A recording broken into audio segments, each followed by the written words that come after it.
Hello children, hope you all are doing good and I guess you all wrote your P1 exams well. So now let us go to the lesson.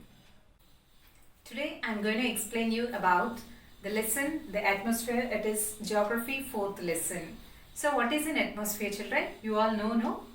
The earth is surrounded by a thin layer of air is known as atmosphere. The earth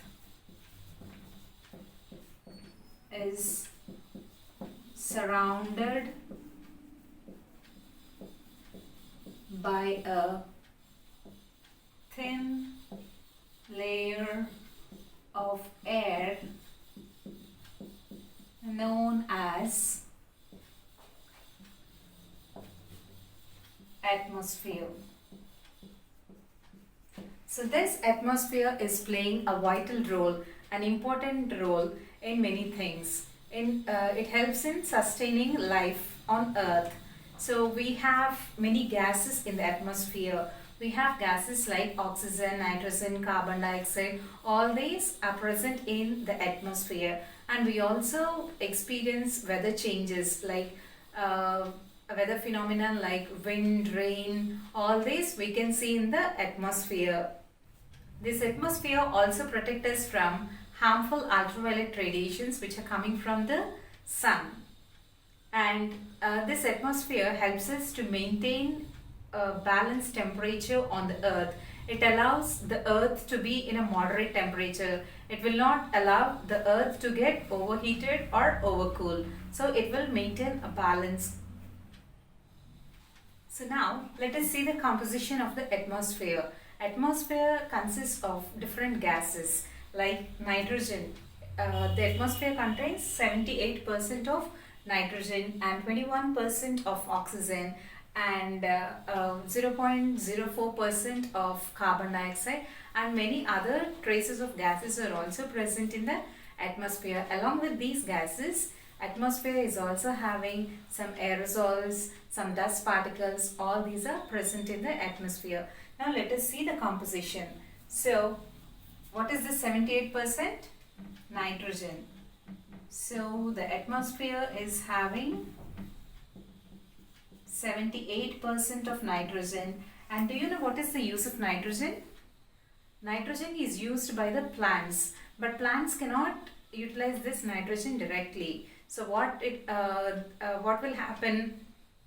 The nitrogen which is there in the soil, some bacteria or some organisms that are there in the soil will absorb this nitrogen and it will convert into the compounds which are utilized by the plants. So the nitrogen is a gas which is present in the soil, is absorbed by some bacteria which is there in the soil. It will absorb, these bacteria will absorb the nitrogen and it will convert this into the compounds which are useful by the plants. So that is the use of nitrogen. Next one is oxygen. Oxygen constitute of 21% of the air. So how much percent? 21% of the air is having this oxygen. What is the use of oxygen, children? Do we need oxygen to survive? Yes. All the living things need oxygen for survival. Example, animals need oxygen, humans need oxygen. And from where we are getting this oxygen? We are getting oxygen from plants. What plants will do? Plants will take carbon dioxide which we are releasing out, and instead what it will give us? Plants will give us oxygen. So whatever we are inhaling is oxygen and whatever we are exhaling out is carbon dioxide. Whatever we are exhaling is taken by the plants and it will give us oxygen, which is very essential for the survival of all the human beings. I think you all know photosynthesis, right? So through the process called photosynthesis, we are getting oxygen and it is essential for all the living things. So this carbon dioxide is 0.04% of carbon dioxide is present in the air. Though it is less in number, but it is very essential for plants. So what when I explained about oxygen, I told no. So plants need carbon dioxide. Plants take carbon dioxide and it will give us oxygen. So if we cut trees, what will happen? They cannot take carbon dioxide, and if they don't take carbon dioxide, we don't get oxygen. So because of this deforestation, by burning fossil fuels and all this, what is happening? The atmosphere is getting heated up, and a lot of carbon dioxide is produced, and we are not getting any oxygen, which is not at all good. So when the atmosphere is heated up, it is leading to a thing called global warming. Now let us see what is a greenhouse effect and global warming. A greenhouse is a building which is made of glass. The floor, the roof, everything is made of glass material, and this glass building absorbs the heat which is produced from the sun, and that atmosphere is very good for the growth of the plants. So in this process we can grow plants. Energy from the sun reaches the earth as solar radiations. Sometimes some energy is reflected back to the space, and when it is reflected back to the space, we call it as infrared radiations. And some gases like carbon dioxide, methane,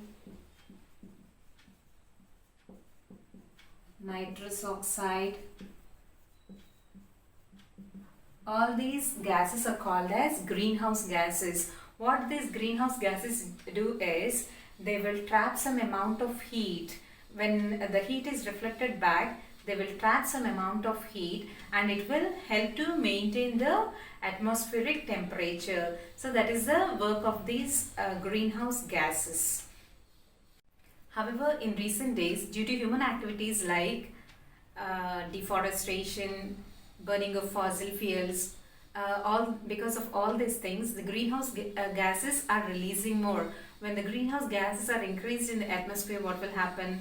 The temperature in the atmosphere also increases. This is leading to global warming. So this phenomena is called as global warming. Now let us see the effects of global warming. If the global warming increases, it leads to the change in the climate, and the glaciers will melt, the ice caps also will melt. So there is a lot of change in the climate. So this is not at all good for human beings. So we need to maintain a minimum temperature. Now let us see the structure of atmosphere. Based on the composition of temperature, the atmosphere is divided into 5 types. Troposphere,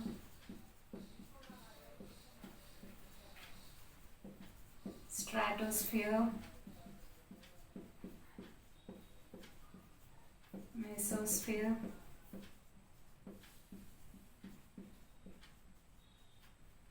thermosphere,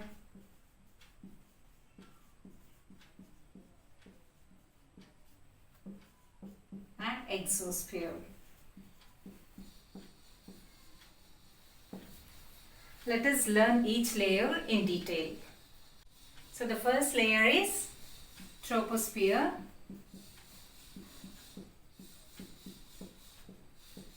This troposphere is just above the Earth's surface, and it is occupying around 13 to 20 kilometers above the Earth, is covered with a layer called troposphere. And in this layer, the temperature decreases with height at a rate of 1 degree per 165 meters of ascent. So this is called as normal lapse rate, and here the pressure also decreases with the height. And here in the troposphere layer, we can see the changes in the we can see clouds, the changes in the atmosphere, everything we can see in troposphere layer. The next layer is stratosphere. It is above the troposphere, and it extends to 50 kilometers. And here this layer is free of clouds, so it is a good place for the aeroplanes to fly. And here we are having a layer called ozone layer, which helps us to protect us from harmful ultraviolet radiations which are coming from the sun. So the stratosphere is the second layer, and it is extended to 50 kilometers, and here this layer is free of clouds, so it is a good place for aeroplanes to fly. And here we are having ozone layer, which protect us from harmful ultraviolet radiations. So the next layer is mesosphere.